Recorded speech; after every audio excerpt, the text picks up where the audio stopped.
Мечеть на территории. Мамакеев великий хирург. Он 30 лет тому назад ушел с работы. Он не работает. О чем идет слово Мамакеев, не пойму я. Ну вот мечеть на территории, она легальна там? Как? Мечеть на территории больницы, она легальна там?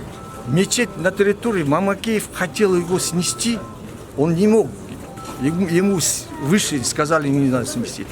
Никакого отношения Мамакеев не имеет к мечети. Это было выделено мэрией, и мэрия построила. То есть центр его не коснутся, ваша реформа? Уже центр реформа была и нормально работает. Мамакеев ушел 30 лет тому назад. Это клиника имени Мамакеева.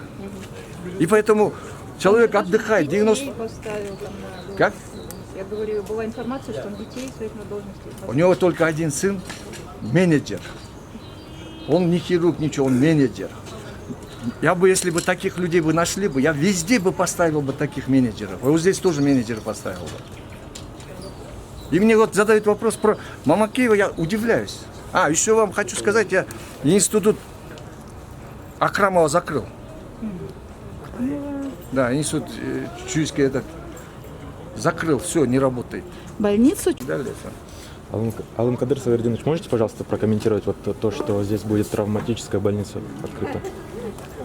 Травматологической больницы не будет. Я закрыл полностью, чтобы люди, сознание людей, здесь про травматологию идет разное, потому что взяточник и так далее, и так далее. Чтобы забыть это, я совсем закрыл травматологию. Все. То есть вместо травматологии теперь будет здесь...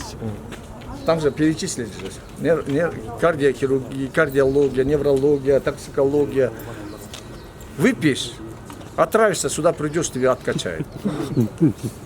Хорошо, понятно.